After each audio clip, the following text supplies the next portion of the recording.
وسیلہ Urdu T V کی خصوصی پیشکش، تجزیاتی مضامین پر مشتمل ہفتہ وار پروگرام جام جم۔ ناظرین، پچھلے ہفتے کی غیر حاضری کے بعد جام جم میں ایک بار پھر نئے مضمون کے ساتھ آپ کی خدمت میں حاضر ہوں۔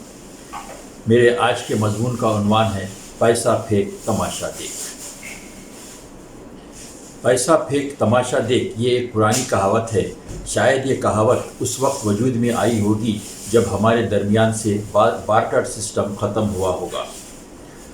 چھوٹی سطح پر بھالو، بندر یا سانپ کے تماشا دکھانے والوں کا شو کا پردہ تب اٹھتا ہے جب لوگ ان کے آگے سکے پھینکتے ہیں، یعنی یہ ہوا پیسہ پھینک تماشا دیکھ۔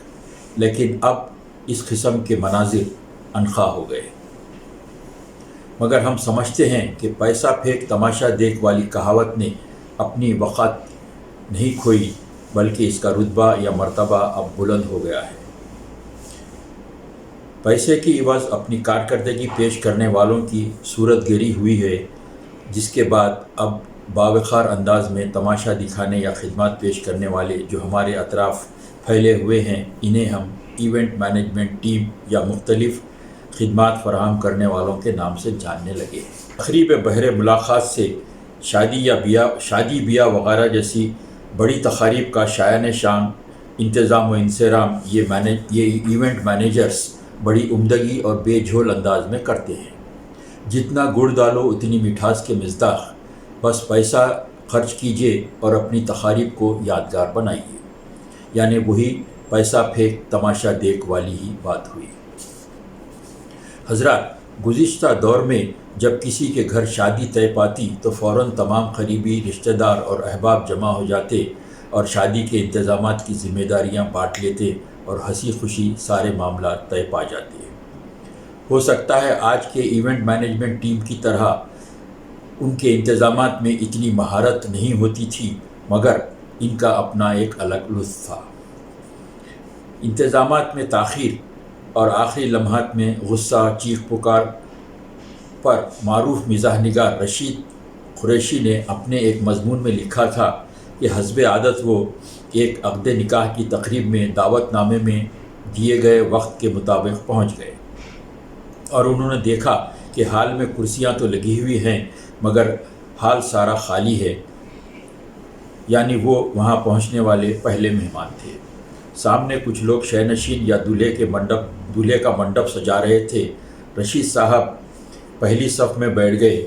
کچھ دیر بعد ایک خاتون آئیں اور اسٹیج سجانے والوں پر برسنے لگی کہ عقد کا وقت ہو چلا ہے اور دولہے کا اسٹیج ابھی تک مکمل نہیں ہوا۔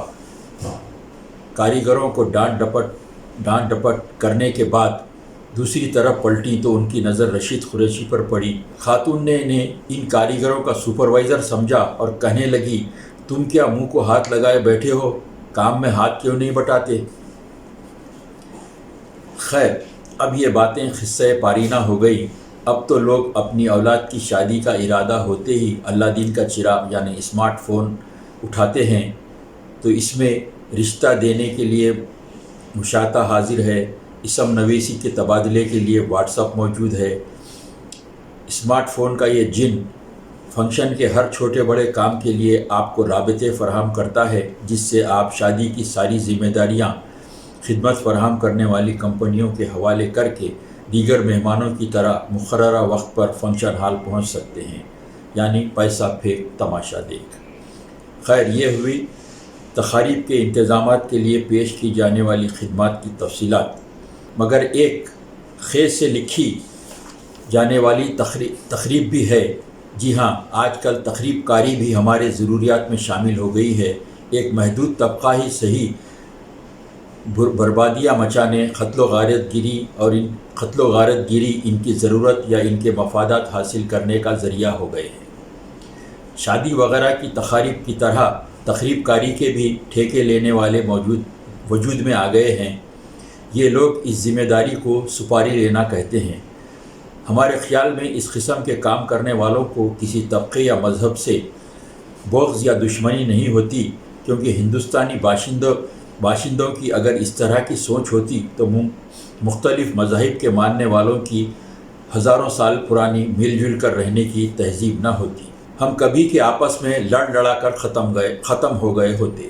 تخریب کاری کرنے والے بھی اس کو روزگار یا کمائی کا ذریعہ سمجھ کر یہ کار شر انجام دیتے ہوں گے، اور یہ حقیقت بھی ہے کہ بھوک، پیسے کی کمی یا بے روزگاری انسان کو کچھ بھی کرنے پر مجبور کر دیتی ہے، اور انسان کی اسی بے مجبوری سے فائدہ اٹھا کر وہ لوگ جنہیں ملک میں دنگا فساد، قتل و غارت گیری کروا کر کچھ مفاد حاصل کرنے ہوتے ہیں، وہ لوگ بے روزگار نوجوانوں کو استعمال کرتے ہیں۔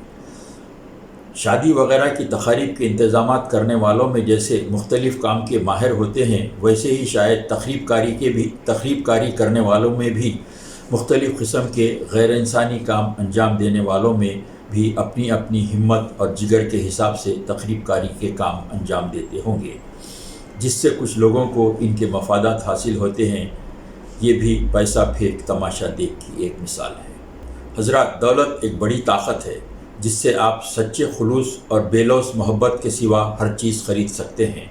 کچھ عرصہ قبل ہم نے اپنے ایک کالم میں شیخ سعدی کا ایک شعر استعمال کیا تھا کہ اے زر تو خدا نیست لیکن بخدا، قاضی الحاجات ستار العیوب۔ شیخ سعدی نے یہ بات برسوں پہلے کہی تھی، لیکن آج کے دور میں بھی ان کا خیال اذکار رفتہ نہیں ہوا۔ آج عزت، اثر و رسوخ، اعلیٰ مقام، شہرت، اقتدار، ہر چیز دولت کے ذریعے حاصل کی جا رہی ہے۔ جن کے سر دولت کے حصول کا سودا سوار ہو جائے تو پھر وہ اچھے برے، صحیح غلط، جائز ناجائز کے اصول اور شرائط کو بالائے طاق رکھ کر دولت حاصل کرتے ہیں، مگر ایسا بھی نہیں ہے کہ دنیا کا ہر صاحب ثروت کالے دھن کا مالک ہو۔ ایسے ان گنت امیر لوگ ہیں جن کی پچھلی پیڑھیوں نے اپنی محنت سے دولت کمائی، اور ان کی نئی نسل بھی یہی کر رہی ہے۔ دوسری جانب ہمارے سماج میں کالے دھن کے مالک سفید پوش حضرات بھی عزت و شہرت، بلند مرتبے پاتے ہیں، صاحب اقتدار ہو جاتے ہیں۔ اب انہی کی اکثریت بڑھ رہی ہے۔ ان باتوں کا نچوڑ ہم صاحب طرز شاعر ابن احمد تاب کے اس شعر میں دیکھ سکتے ہیں۔ حریر پوش و ابلیس تو خدا کہیے، لباس خستہ میں پیغمبری بھی جھوٹی ہے۔ آخر میں ہم ایک اہم شعبہ جو آج پیسہ پھینک تماشا دیکھ کی بڑی مثال بنا ہوا ہے پر اپنی بات ختم کریں گے، اور یہ ہے جمہوریت کا چوتھا ستون، شعبہ صحافت۔ ویسے آج کا ہر وہ فرد صحافی ہے جس کے پاس اسمارٹ فون ہے، مگر ہم یہاں بات ان ٹی وی چینلز کی کریں گے جو اپنے آپ کو بڑے چینلز یا نیشنل میڈیا گردانتے ہیں، چاہے وہ ٹی آر پی میں ہیر پھیر کے بعد ہی کیوں نہ ہو۔ اسی وجہ سے اصل میڈیا جو صحافتی اقدار کی پاسداری کرتے ہوئے اب بھی صحافتی ذمہ داریاں نبھا رہا ہے، نے ان نام نہاد بڑے چینلز کو صحافتی سے خارج کر دیا ہے، اور اس کو گودی میڈیا کا نام دے دیا گیا ہے، کیونکہ یہاں صرف پیسہ پھینک تماشا دیکھ کی صحافت چل رہی ہے۔ 24 گھنٹے فرقہ وارانہ منافرت پھیلانا، غیر اہم موضوعات پر مباحثے، بے بنیاد اور غلط خبریں پھیلانا، جھوٹی کہانیاں گھڑنا وغیرہ وغیرہ، یعنی جن کا کام ذہن سازی ہے وہ ذہن خراب کر رہے ہیں۔ انہیں جن کو آئینہ دکھانا تھا وہ ان کے اشاروں پر ناچ رہے ہیں، اور ترا یہ کہ یہ چاپلوس اپنے آپ کو بڑے صحافی بھی سمجھتے ہیں۔ بہرحال گودی میڈیا کی ان حرکتوں سے قومی سطح پر ہی نہیں بلکہ بین الاقوامی سطح پر ملک کا نام بدنام ہو رہا ہے، جس کی کسی کو فکر نہیں۔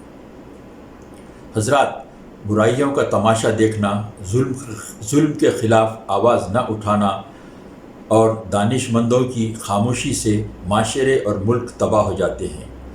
ضرورت اس بات کی ہے کہ ملک اس بے ضمیر اور بکاؤ چینلز کو دیکھنا بند کریں، اور ذی شعور اور پڑھے لکھے لوگ جمہوریت کی بحالی کے لیے اٹھ کھڑے ہوں، تبھی حالات بدل سکتے ہیں۔ لوگوں کی بے بسی کے مناظر ہیں چار سو، لوگوں کی بے بسی کے مناظر ہیں چار سو، فرصت ملے تو دست شجاعت اٹھائیے۔ شکریہ۔ وسیلہ اردو ٹی وی کی خصوصی پیشکش،